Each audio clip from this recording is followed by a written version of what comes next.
When I was researching for Your Brain at Work, my new book, I was interviewing over 30 scientists, neuroscientists, to find out how the brain works in different situations. And one thing that kept coming up over and over was, especially from the social neuroscience people, was this idea that there were different social situations that created either a reward response or a threat response in the brain. And the threat response was something that was quite overwhelming and tended to shut down executive function and make it difficult to think.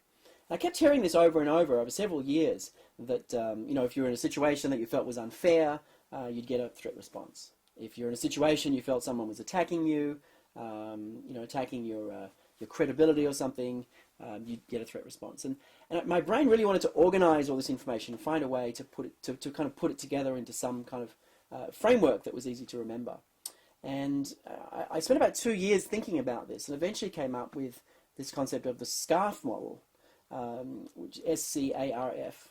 And the SCARF model ties together what I think are the key social domains that either are rewarding for us or are threatening for us. They stand for status, which is literally where you feel you are in pecking order. Certainty, which is your perception of how well you can predict the future. Autonomy, which is a feeling of having choices, of being able to make choices. Relatedness, which is all about feeling safe with other people, so trust versus distrust. And fairness, which is a feeling of fair connections and fair exchanges with others.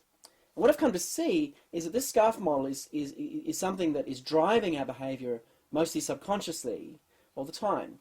We're always driven to avoid looking bad, to avoid situations that are uncertain, to avoid situations where we have no choices or we don't trust people and things are unfair, because those things are threats. Those things create a threat response which feels like danger.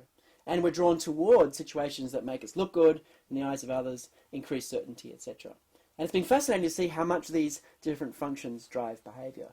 You can read a lot more about this in my paper published in the Neuroleadership journal, and there's also a paper on this coming out in Strategy and Business later in 2009 as well. They'll both be helpful readings to further dive into this. But I'm beginning to see that the SCARF model is a really significant framework for understanding how to collaborate with others more effectively, and also how to influence others better as well.